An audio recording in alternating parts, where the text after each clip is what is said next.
Hi guys, कसे आहात? तर आज मी एक नवीन रेसिपी घेऊन आली आहे. घरगुतीच असते माझी रेसिपी, असे काही मसालेदार काही असते, पण मसाले असतात पण जास्त क्वांटिटी नसतात. आणि सगळ्या वेजीस टाकून बनवल्या आहेत, तर लेकरं पण आवडीने खाणार. आणि सगळ्यात आधी तर मी प्लेन राईस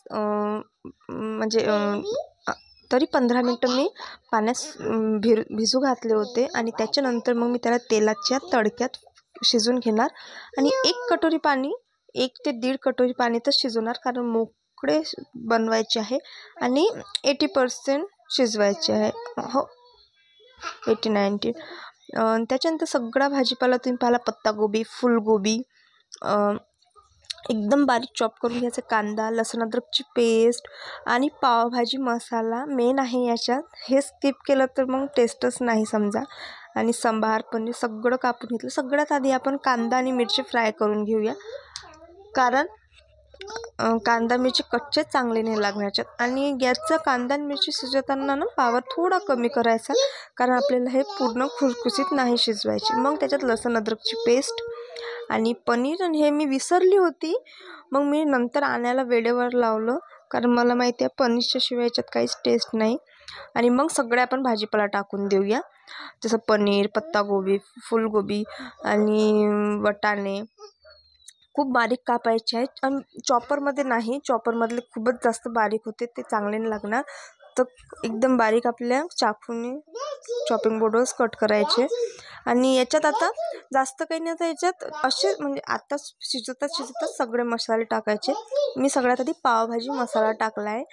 आणि पावभाजी मसाला 10वालं पॅकेट येतं, एक 20वालं येतं. आता मी साधंवालंच घेतलं आहे, जो भेटते मार्केटमध्ये. छोटा पॅकेट घेतला आहे सगळ्यात. आणि त्याच्यानंतर आता बेसिक मसाले म्हणजे काय, धना पावडर म्हणजे याची पण एक टेस्ट येणार. आणि काळा मसाला, त्याच्यानंतर थोडंसं लाल मिरची पावडर आणि हळदी पावडर.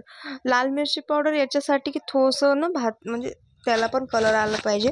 याच्यात चिली फ्लेक्स हे चांगलं नाही वाटणार. आणि ते आपलं सोया सॉस हे टाकलं ना मग खात पण नाही कोणी, कलर पण थोडा वेगळा येतो. मला तर नाही आवडत हे सगळे सॉस, म्हणून मी टाकत पण नाही. आणि स्वादानुसार मीठ. आणि चटपटी चव यासाठी मी पावभाजी मसाला घेतला आहे त्याच्यात. आणि तुम्ही निंबू पण घेऊ शकता, पण मी पावभाजी मसालाच घेतला आहे.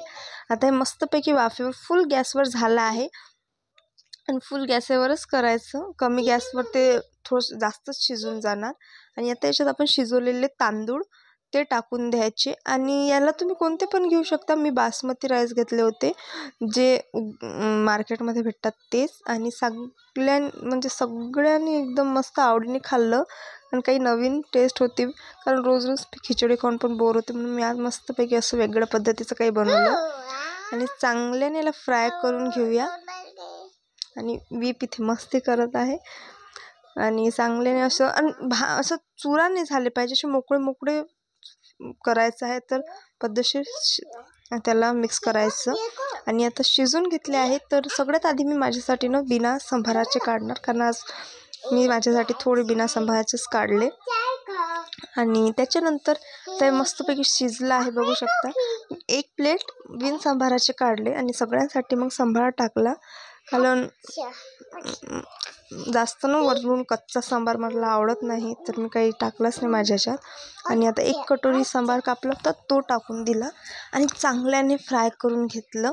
आणि 10 मिनटं मी याला वाफेवर याच्यासाठी ठेवलं होतं, कारण भाजी आणि भात, तांदूळ दोन्ही शिजले पाहिजे म्हणून. असा होता आजचा आमचा डिनर. आवडलं असेल तर नक्कीच लाईक कमेंट करा, आणि रेसिपी नक्की बनवून पहा. खूप चांगली बनली होती, तुम्हालाही आवडेल.